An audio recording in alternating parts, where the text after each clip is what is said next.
Piracy Telugu సినిమానే OTT piracy సంబంధించి iBomma Bappam TV ఎవరైతే నడుపుతున్నాడో రవిని అరెస్ట్ చేశారు పోలీసులు. విచారణ కూడా అయింది, కస్టడీ అయిపోయింది, అంతా అయిపోయింది. ఏంటి తెలుగు సినిమా పైరసీకి సంబంధించి ఎందుకు ఇదంతా? అంటే అతను మళ్ళీ వేరే వేరే సైట్లలో కూడా వస్తున్నాయి అంటున్నారు. అంటే పైరసీని ఆపడం. ఈ పైరసీ అనేది ఇవాళ వింటలేదు నేను, చాలా 20-30 ఏళ్ళుగా ఉంది. వింటలేదు. అప్పట్లో సీడీలు వచ్చాయి, అట్లాంటివన్నీ చూసాను. అంతకుముందు వీడియో క్యాసెట్లు వచ్చాయి.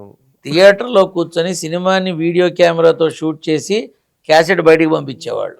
ఆ తర్వాత టెక్నాలజీ పెరిగిన కొద్దీ క్యాసెట్ సీడీ అయింది, సీడీ పెన్ డ్రైవ్ అయింది, పెన్ డ్రైవ్ చిప్ అయింది, చిప్ మెమరీ కార్డ్ అయింది కదా. ఇప్పుడు లింక్ ఒకటి వస్తే సరిపోతుంది. అంటే టెక్నాలజీ ఇటు మంచికి అటు చెడుకి అంతే ఫాస్ట్గా ఉపయోగించడం జరుగుతోంది. సోకాళ్ళు ఈ ఐబొమ్మ రవి అనే అతనికి ఎవరి అండా దండా లేకుండానే ఇంత నాటుకుపోయాడా? ఎవరి అండా దండా లేకుండానే ఇంత నాటుకుపోయాడా? This is my first question. ఎవరి ప్రోద్బలం లేకుండానే తాను ఏది చేసినా సినిమా బయటకు వస్తుందా? ఒక కొత్త సినిమా బయటికి రావాలి అంటే ఎవరు ఏ రకమైన సాయం లేకుండా వాడు ఒక్కడే చేశాడంటే ఎలా నమ్మడం? టు బీ ఫ్రాంక్, వాడు అంటే రీసెంట్గా చూసా ప్రెస్ మీట్లో హీరోలంతా కలిసి ఈ సినిమాని చూడండి, ఇట్లా పైరసీ కాదు చూడండి. మరి అదే సినిమా థియేటర్లో మీ సినిమాకి వెళ్తే మీ సినిమా టికెట్తో పాటు ఒక్కొక్కటి డబుల్ 3 రేట్లకు అమ్ముతున్నారు. అది తప్పు కాదా? అది తప్పు కాదా? మరి దాన్ని ఎవరు ఎందుకు ఖండించట్లేదు? నీ సినిమా వరకు నువ్వు బాగుండాలని కోరుకున్నావు, నువ్వు ఓకే చెప్పావు, బాగుంది, అదెందుకు ఖండించట్లేదు? సోషల్ మీడియాలో ఐబొమ్మ రవికి మద్దతుగా కొందరు పోస్టులు పెడుతున్నారు కదా. ఐబొమ్మ రవికి మద్దతుగా పోస్టులు కాదు, ముందు అడ్వకేట్లు ముందుకు వస్తారు, వస్తారు అడ్వకేట్లు ముందుకు వస్తారు. ఒక పేదవాడు 1000 పెట్టి కొనుక్కోలేక 100 పెట్టి ఇది చూస్తున్నాడు, వాడికి ఇది తేలిగ్గా ఉంది. అప్పుడు న్యాయం అనేది ఎలా ఉంటుంది? ప్రతి మనిషికి అందుబాటులో ఉండే విధంగా ఆలోచించి తీర్పు చెప్తుంది. అప్పుడు ఎవరేమవుతారు? ఐబొమ్మ రవి అనేవాడికి ఉన్నటువంటి అనుభవం కానీ, జ్ఞానం కానీ, తెలివితేటలు కానీ వాటిని సైబర్ డిపార్ట్మెంట్లో కనుక యూటిలైజ్ చేసుకోగలిగితే ఎన్నో సైబర్ క్రైముల్ని కంట్రోల్ చేయడానికి అవకాశం ఉంటుంది. వాడికి ఆ రకంగా ఏదైనా ఉద్యోగం ఇచ్చి వాడిని దానికి వాడుకోండి. కొంతమంది అంటున్నారు కదా అతని ఏమని, అదే అతని మన సైబర్ క్రైమ్ దానిలో వాడుకోండి, ప్రభుత్వానికి ఉపయోగపడే దానిలో వాడుకోవాలి. నిర్మాత సీకల్ అనే వాడినాడు, అతను ఎన్కౌంటర్ చేయాలంటున్నాడు.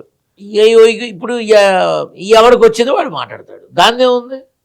ఇప్పుడు నేను ఒకటి, ఎవరి అండా దండా లేకుండా వాడు ఇంత పాతుకుపోయాడా? ఏదో ఎక్కడో వేరే కంట్రీలో బ్యాంక్ అకౌంట్లు, డబ్బులు, ఇవి అవి, ఎవరి సపోర్ట్ లేకుండానే ఇదంతా జరిగిందా? ఇండస్ట్రీ నుంచి ఎవరి సపోర్ట్ లేకుండానే ఇదంతా జరిగిందా? సో డిపార్ట్మెంట్ వాళ్ళు ఈ ఎంక్వైరీలు ఏవైతే చేస్తున్నారో దీని ద్వారా అన్నీ బయట పెడితే బాగుండు, వివరాలన్నీ బయట పెడితే బాగుండు. ఈ వివరాలు పెడితే ఏమవుతుందో, ఈ వివరాలు పెడితే ఎవరికి మచ్చో అని అనుకోకుండా ప్రతి ఒక్కటి కూలంకుషంగా పబ్లిక్ కి తెలిసేలా చేస్తే బాగుంటుందని నా అభిప్రాయం. విచారణలో ఐబొమ్మ రవి కూడా సమాధానాలు సరిగా చెప్పట్లేదని చెప్పి కూడా చెప్తున్నారు పోలీసులు. అతని విచారణలో కూడా కస్టడీకి 4 రోజులు 3 రోజులు తీసుకున్నారు, సరిగా సమాధానం చెప్పట్లేదు అతను. అంటే నెదర్లాండ్ నుండి ఇక్కడికి వచ్చేసరికి పట్టుకున్నారు. ఇప్పుడు తనకి ఇబ్బంది ఉందని తెలిసే నెదర్లాండ్ వెళ్ళాడు, అన్ని చక్కదిద్దుకున్నాడు, వచ్చాడు. ఇప్పుడు డేటా రెడీ చేసేసాడు, మొత్తం అన్ని చేసుకొని వచ్చాడు. అంటే నువ్వు అరెస్ట్ అవుతావురా, నువ్వు వెళ్ళి జాగ్రత్తగా అన్ని సెట్ చేసుకొని రారా అని చెప్పారు ఎవరన్నా? లేకపోతే వీడు కరెక్ట్గా అక్కడికి వెళ్ళి అన్నీ చేసుకొని వచ్చిన తర్వాత వీళ్ళు ఎందుకు తీసుకున్నారు? అసలు వెళ్లకుండానే ఎందుకు ఆపలా? ఇప్పుడు కనుక్కున్న వాళ్ళు అప్పుడు ఎందుకు కనుక్కోలేకపోయారు? రాయి తీస్తే రాయి అని క్వశ్చన్ వెనకాల క్వశ్చన్ వస్తూనే ఉంటాయి. కానీ ఇప్పుడు ఐబొమ్మ రవి అనేవాడు పేదవాడికి, మధ్యతరగతి వాడికి ఒక దేవుడితో సమానం. వాడు చాలా మంచి చేశాడు, మాకు థియేటర్లకు వెళ్ళి 500, 1000 ఈ టికెట్ల ధరలు ఎలా పెంచేస్తారు, అన్ని మల్టీప్లెక్స్. సో ఈ తలకాయ నొప్పి లేకుండా, ఈ బాధ లేకుండా శుభ్రంగా మేము హాయిగా 100 రూపాయలు చూస్తున్నామని అందరూ సంతోషిస్తున్నారు. ఇప్పుడు రానున్న రోజుల్లో ఐబొమ్మ రవి తరపున అడ్వకేట్లు కనుక స్ట్రాంగ్ గా నిలబడితే కేసు నిలబడుతుందా? పబ్లిక్ ఒపీనియన్ తీసుకుంటే కేసు నిలబడుతుందా? ఇది పైరసీ ఒపీనియన్ దాంతో సంబంధం లేదు కదా. అతను తప్పు చేశాడంటే ఐటీ యాక్ట్ ప్రకారం ఏదైతే చట్టాలు ఉన్నాయో వాటిని నిరూపించగలిగితే జైలుకి వెళ్తాడు కదా, అయిపోతుంది అక్కడికి. అవును, నిరూపించగలిగితే జైల్లో ఉంటాడా జీవితాంతం అంతా? అది ఈ కేసులో 4-5 ఏళ్ళు శిక్ష పడుతుంది.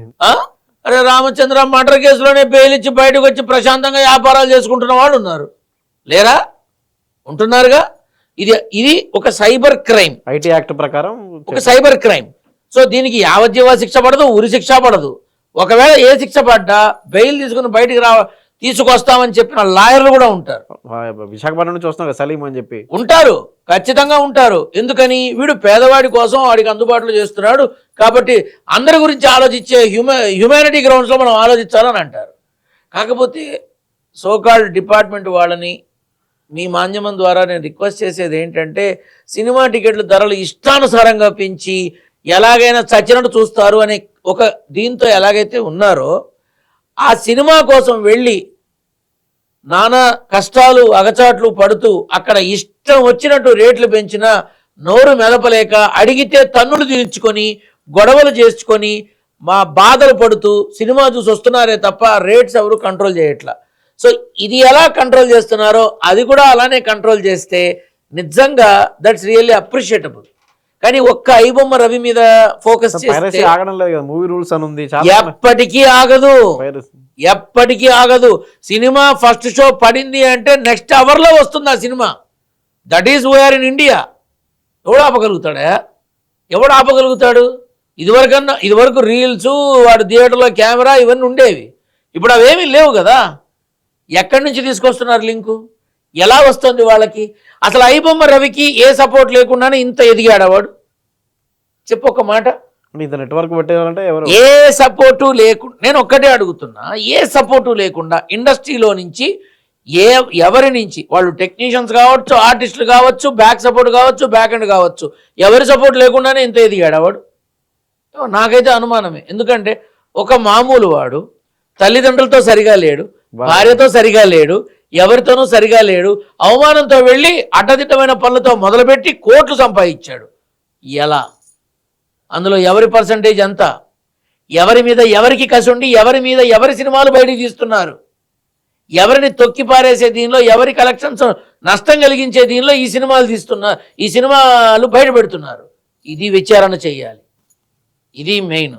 ఎలాగైతే సినిమా వాళ్ళందరినీ కూడా మన సిపి సజ్జనార్ గారు చక్కగా కూర్చోబెట్టి ఆ విధమైనటువంటి పైరసీ మీద ఒక ఉక్కుపాదం మోపారో, అలాగే ఈ బయట జరుగుతున్న అనేకమైన వాటికి సంబంధించిన పెద్ద మనుషులతో కూడా కూర్చొని ప్రెస్ మీట్ పెట్టి మిగతా విషయాల్లో కూడా అలానే ఆయన ఇన్వాల్వ్ అవ్వాలని నేను కలిశాను ఆల్రెడీ ఆయన్ని. మన సైబరాబాద్ కమిషనర్గా ఉన్నప్పుడు అప్పుడు ఎంతో గౌరవం, ఎంతో ఆప్యాయత, ఎంతో అభిమానంగా ఆయన పలకరించినప్పుడు అప్పుడు నేను ఆయనకు కొన్ని చెప్పడం జరిగింది. అవి జరగడం వల్ల ఆ నమ్మకం, ఆ గౌరవం అలా ఉంది.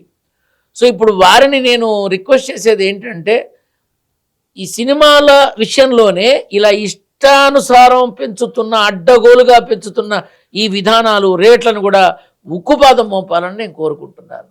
ఐబొమ్మ రవికి సంబంధించినంత వరకు అసలు అతను ఇంతగా ఎదగడానికి కింద వేళ్ళు ఎవరు, అది బయటికి తీయాలని నేను కోరుతున్నాను.